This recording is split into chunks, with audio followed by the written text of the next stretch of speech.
আমাদের অনেক বড় বড় ঝামেলায় পড়ি আমরা, অনেক বড় বড় বিপদ আপদ হয়, এমন ধরনের ঝামেলা সৃষ্টি হয় যখন আমরা মনে হয় আর এখান থেকে বের হওয়া যাবে না। দুনিয়ার শ্রেষ্ঠ ঝামেলায় পড়ছিল একদল যুবক, আল্লাহর কাছে তার একটা দোয়া করেছিল, নাটক সিনেমা দেখি আবার নামাজও পড়ি, আমার নামাজ কি কবুল হবে? জানাজার নামাজে শরীক হলে বা নামাজ পড়লে এর সওয়াব হবে কি? অনেক ব্যক্তিদেরকেই দেখা যায় জানাজার সালাতের ক্ষেত্রে অবহেলা করেন, নামাজের পরে ঘোষণা হয় কিন্তু তারা উঠে চলে যান, এটা কি উচিত?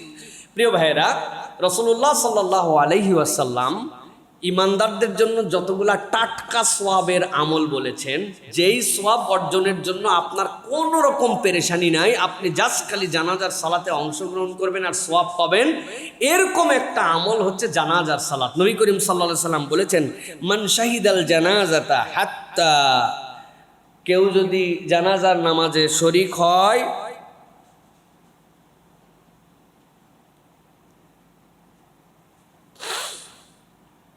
নবী করিম সাল্লাল্লাহু আলাইহি সাল্লাম বলছেন, মান শাহিদাল জানাজাতা হাত্তা ইউসাল্লি, কেউ যদি জানাজার নামাজে হলো, জানাজায় আসলো, এরপরে সালাত আদায় করলো, রাসূল সাল্লাল্লাহু আলাইহি সাল্লাম বলছেন আলাইহা, তার জন্য আল্লাহ রাব্বুল আলামিন দান করে দিবেন কি?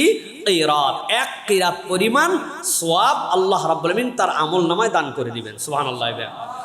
এরপরে নবী করিম সাল্লাল্লাহু আলাইহি ওয়াসাল্লাম বলছেন, কেউ যদি জানাজায় আসলো, সালাতও আদায় করলো, সালাত আদায় করার পরে একটু ওয়েট করলো, ওয়েট করার পরে দাফনেও শরীক হয়ে গেল, নবী করিম সাল্লাল্লাহু আলাইহি ওয়াসাল্লাম বলছেন তাহলে সে 2 কিরাত সওয়াব পাবে। সাহাবায়ে কেরাম বললেন, মাল কিরাতান ইয়া রাসূলুল্লাহ, 2 কিরাত আবার কি? নবী করিম সাল্লাল্লাহু আলাইহি ওয়াসাল্লাম বললেন, মিসলু জাবালাইনি আল আযীমাইন, 2টা বড় বড় পাহাড় এর সমপরিমাণ সওয়াব আল্লাহ তোমার আমলনামায় দান করে দিবেন। আরেকটা হাদিসের মধ্যে আসছে এইটা হচ্ছে উহুদের সমান। এখন এটা কি? ব্যাপ্তির দিক দিয়েও হতে পারে, ওজনের দিক দিয়েও হতে পারে, আল্লাহ রাসূল সাল্লাল্লাহু আলাইহি ওয়াসাল্লাম এই সওয়াব দিয়েছেন। সুতরাং জানাজার ঘোষণা হওয়ার পরে এমার্জেন্সি কোনো কাজ যদি না থাকে, প্রত্যেক ইমানদারের এটা টাটকা সওয়াব আদায় করে নেওয়ার জন্য জানাজায় শরীক হওয়া আমাদের জন্য দায়িত্ব। প্রিয় ভাইরা, নবী করিম সাল্লাল্লাহু আলাইহি ওয়াসাল্লাম আরও বলেছেন, কোন মুমিনের জানাজায় যদি 40 জন মানুষ দাঁড়িয়ে যায় এবং আল্লাহর কাছে শাহাদা দেয় যে আল্লাহ আমার ভাই, তাকে তুমি মাফ করে দাও, আল্লাহ আমরা তার জন্য দোয়া করতেছি, আল্লাহ রাব্বুল আলামিন ইমানদারদের এই সত্য সাক্ষ্যকে ওই মুর্দার জন্য কবুল করে নেন। সুবহানাল্লাহ। সুতরাং আমাদের অপর ভাইয়ের জন্য দোয়া করার মেন্টালিটি রাখতে হবে। এই দোয়া আমাদের নিজেদের জীবনের জন্য জরুরি হবে, কেননা আমি যখন অপর ভাইয়ের জন্য কায়মনোবাক্যে এই দোয়া চাবো, কোনো একদিন আমিও দুনিয়ার থেকে চলে যাব, তারাও আমার জন্য হয়তো এই দোয়া করবেন। সুতরাং আমাদেরকে এটা মনে রাখতে হবে। প্রিয় ভাইরা, মানুষের নামে মিথ্যা অপপ্রচার করলে কি শাস্তি? আমরা অনেক সময় দেখি ফেসবুকে লেখালেখি করলে বিভিন্ন ধরনের মানুষের বিপক্ষে কথা বলা হয়, এটা কি গীবতের মধ্যে শামিল হবে কিনা? প্রিয় ভাইয়েরা, দুনিয়াতে যতগুলা পাপ ইসলাম নিষিদ্ধ করেছে, এর মধ্যে অন্যতম কঠিন পাপ হচ্ছে ভুতান তথা অপবাদ দেওয়া। অপবাদের 2টা লেয়ার আছে।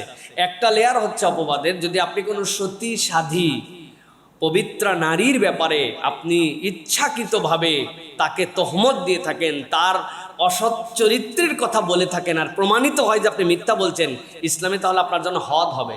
হদের বিধান কি হবে? 80টা বেত্রাঘাত আপনাকে দেওয়া হবে। আর সাংঘাতিক আরেকটা পানিশমেন্ট হবে, কোনো দিন আপনার সাক্ষী আর গ্রহণ করা হবে না, আপনি সাক্ষীর তালিকা থেকে বাদ হয়ে যাবেন, আপনার কোনো শাহাদা নেওয়া হবে না, আপনি কোনো বিয়ের সাক্ষীও হতে পারবেন না, আপনি সাক্ষীর তালিকা থেকে বাদ হয়ে যাবেন। 2 নম্বর, ধরেন যে মেয়েদেরকে অপবাদ দেয় না, তাহলে তার জন্য তাজিরের বিধান হবে। মিথ্যা বলছে, মেয়ের অপবাদ না, অন্য বিষয়ে, তাহলে কাজী সাহেব ওই দণ্ডের অনুযায়ী তাকে তাজিরের বিধান দিবেন, তার জন্য একটা শাস্তির ফায়সালা করবেন। বাংলাদেশের যে দণ্ডবিধি, এই দণ্ডবিধির 499 ধারার মধ্যে এটার উপরে শাস্তি আছে। কেউ যদি কারো নামে অপবাদ দেয়, 2 বছরের সশ্রম কারাদণ্ড হতে পারে, অথবা 2 বছরের কারাদণ্ড এবং কারা এবং এর সাথে অর্থদণ্ডও তার উপরে হতে পারে। সাইবার আইন যেটা আছে সেখানেও কিন্তু এই অ্যাক্টিভিটিস আছে। সর্বোপরি আমাদেরকে মনে রাখতে হবে, নবী করিম সাল্লাল্লাহু আলাইহি ওয়াসাল্লাম বলেছেন, কেউ যদি মিথ্যা অপবাদ দেয়, কারণ আমি মিথ্যা কথা বলে, কিয়ামতের দিনে আল্লাহ রাব্বুল আলামিন একটা হুকবা, তার জন্য একটা জাহান্নামের গর্ত খনন করে এই গর্তের মধ্যে তাকে নিক্ষেপ করে দিবেন, আলাদা শাস্তি হবে। সুতরাং ভাই, অনেক সময় না বলা ভালো, কিন্তু এমন কিছু বলে দিলাম যে এটা আমি জানি না, এই জন্য রাসূলুল্লাহ সাল্লাল্লাহু আলাইহি ওয়াসাল্লাম বলে দিয়েছেন, কাফা বিল মারই কাযিবান, একজন ইমানদারের জন্য মিথ্যুক হয় এইটুকুই যথেষ্ট, সে যা শুনে তাই বলে। আমি যা শুনলাম তাই বলে দিলাম।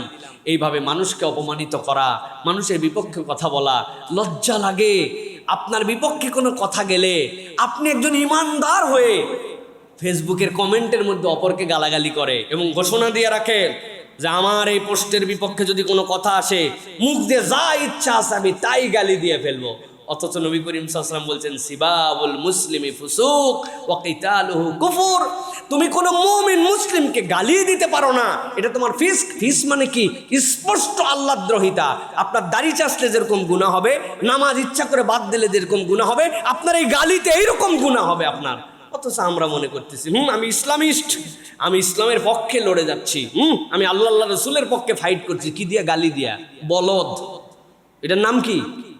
বলদ। বলদ বলা হবে না। বলদ আল্লাহর একটা প্রিয় সৃষ্টি, সে আল্লাহর সবসময় নিমজ্জিত রুকুর হালতে আছে। ও আল্লাহর রুকুর হালতে রাখছেন, মুগিব্বান আলা ওয়াজহি, কতগুলা সিজদার হালতে আছে। সুতরাং এগুলো কোনো প্রাণীর দ্বারাই উদাহরণ দেওয়া হবে না। আল্লাহ বলছেন বালহুম আদাল, এর থেকেও নিচে আনা। অতএব আমাদেরকে প্রিয় ভাইয়েরা, আমাদের আমল বরবাদ করে দেওয়ার জন্য অপবাদ, ফেসবুকিং, আজগবি কথা, গালিগালাজ, এগুলো আমাদেরকে শেষ করে দিচ্ছে। এখান থেকে আমাদেরকে বাঁচার জন্য চেষ্টা করতে হবে। আল্লাহ যেন তৌফিক দান করেন। নাটক সিনেমা দেখি আবার নামাজও পড়ি, আমার নামাজ কি কবুল হবে? প্রিয় ভাইরা, আশা করো যে আপনার নামাজ কবুল হবে এবং এই নামাজের দ্বারাই আপনি এখান থেকে বেরিয়ে আসতে পারবেন ইনশাআল্লাহ। কেননা ইন্না সালাতা তানহা আনিল ফাহশাই ওয়াল মুনকার। কিন্তু আপনার সালাতটা সালাতের মতো হচ্ছে কিনা এটাতে একটু মনোযোগ দেন ভাই। সালাত কেবল আনুষ্ঠানিকতার নাম নয়। আসলাম, দাঁড়ালাম, সফটওয়্যার চালু হয়ে গেল, মানে চলে গেল, সফটওয়্যার জানো না। এটা যেন খুশু, এটার খুজু, আগের সালাতের থেকে আরেক সালাদটা যেন একটু উন্নত, টাইমলি যেন সালাত পড়া, একটু নফল বাড়ানো, এই চেষ্টা করেন। আর আল্লাহর কাছে বলেন, আল্লাহ এ তো ব্যাড হ্যাবিট, এগুলো আমি যেটা দেখতেছি এগুলো আমি আসলে মনের কারণে দেখে ফেলি। আল্লাহ আল্লাহ এখান থেকে তুমি আমাকে বের হওয়ার তৌফিক দান করো। ইনশাল্লাহ আপনার এই সালাত আপনাকে পরিবর্তন করে দিবে।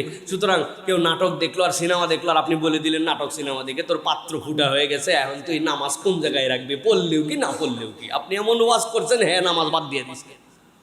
এটা করা যাবে না প্রিয় ভাইরা। বরং তাকে বলতে হবে খারাপটা বাদ দেন, গুনাহটা বাদ দেন, আস্তে আস্তে ত্যাগ করেন। ওরে ভাই আপনি তো সিনেমা হলে যাই সিনেমা দেখতেছেন না, এখন মোবাইলেই তো দেখতেছেন, মোবাইল তো আপনার অধীনে। সুতরাং এটার থেকে আপনি আস্তে আস্তে বেরিয়ে আসেন। সুতরাং নাটক সিনেমা দেখলেই তার নামাজ কবুল হবে না, বিষয়টা এরকম নয়। কিন্তু এটাও মনে রাখতে হবে যে আপনি সালাত পড়েই যাচ্ছেন, সাথে এটাও দেখে যাচ্ছেন, দুইটাই আপনি বৈধ তালিকার মধ্যে রেখে দিয়েছেন। একে লিবারেল মুসলমান হয়ে গেছে। ইসলাম আবার এত সস্তা আইটেম না। আল্লাহ আমাদেরকে বোঝার তৌফিক দান করেন। আমাদের অনেক বড় বড় ঝামেলায় পড়ি আমরা, অনেক বড় বড় বিপদ আপদ হয়, এমন ধরনের ঝামেলা সৃষ্টি হয় যখন আমরা মনে হয় আর এখান থেকে বের হওয়া যাবে না। দুনিয়ার শ্রেষ্ঠ ঝামেলায় পড়ছিল একদল যুবক, আল্লাহর কাছে তার একটা দোয়া করেছিল। এমন ঝামেলা যদি ব্যাক করে চলে যায় শেষ করে দিবে, খুঁজে পাইলে হত্যা করে ফেলবে, বাধ্য করবে আল্লাহ ছাড়া অন্য কারো কাছে সিজদা করার জন্য, রব হিসাবে মেনে নেওয়ার জন্য। এর থেকে বড় ঝামেলা দুনিয়ায় আছে আর কিছু? আল্লাহ রাব্বুল আলামিন বলছেন ইজ আওয়াল ফিতয়াতু ইলাল কাহফ, যখন মুসিবতে পড়ে ওই গুহাবাসীরা আল্লাহ রাব্বুল আলামিনের কাছে নিজেদেরকে সমর্পণ করে দিয়ে আল্লাহর কাছে সাহায্য প্রার্থনা করেছিল, আল্লাহ আমাদের থেকে বড় বিপদ আর কারো নাই, আমাদেরকে তুমি ছাড়া কারো উপাস্য হিসেবে মেনে নিতে বলে, পরিবারের আনুগত্য করতে বলে, হারামের সাথে সম্পৃক্ত, আমাদের মুসিবতের কোনো শেষ নাই। আল্লাহ পালাই আসছে, এখানে জেনে ফেললে খুঁজতেছে আমাদেরকে শেষ করে ফেলবে। কি বিপদের বিপদ! আল্লাহ বলছেন ফাকালু রব্বানা আতিনা মিন লাদুনকা রাহমা ওয়া হাইয়্ লানা মিন আমরিনা রাশাদা। আল্লাহর কাছে তারা বলল, আল্লাহ তোমার কাছে আমরা এখন বলতেছি রব্বানা আতিনা মিন লাদুনকা রাহমা, তুমি আমাদের প্রতি রহমত দাও, ও হাইয়্ লানা মিন আমরিনা রাশাদা, আল্লাহ আমাদেরকে সুপথে তুমি পরিচালিত করো, যেই রাস্তায় চললে আমরা মুক্তি পেয়ে যাব ওই রাস্তা তুমি দেখায় দাও। কেমনে হবে, কিভাবে হবে, সিস্টেম কি, কিচ্ছু জানি না। আল্লাহ রাব্বুল আমিন চিন্তার বাহিরে 309 বছর ঘুমায় রেখে দিয়েছিলেন। সুবহানাল্লাহ ওয়া বিহামদিহি। ওই আল্লাহর বান্দারা কিয়ামত পর্যন্ত ওই আল্লাহর কাছে যদি বিপদে পড়ে আর এই আয়াতে কারিমাটা যদি কায় মনোবাক্যে আল্লাহর কাছে পড়ে, ইনশাআল্লাহ আল্লাহ আমাদের বিপদ থেকে বের করে দিবেন ইনশাআল্লাহ। পড়েন আল্লাহর কাছে তাহলে রব্বানা আতিনা মিন লাদুনকা রাহমা ওয়া হাইয়্ লানা মিন আমরিনা রাশাদা। বিপদ মুসিবত বালা যতই আসুক এই আয়াতের ওজিফা, এই আয়াতের আমল করতে হবে ইনশাআল্লাহ। পারবো ইনশাআল্লাহ? যাদের মুখস্থ নাই মুখস্থ করে নেবেন। এইটা সূরা কাহাফের মধ্যে এটা আসছে। আল্লাহ যেন আমাদের বিপদ আপদ থেকে উদ্ধার করেন, আল্লাহর কোরআন দিয়ে আমাদেরকে আল্লাহর কাছে চাওয়ার মতো ব্যবস্থা করে দেন।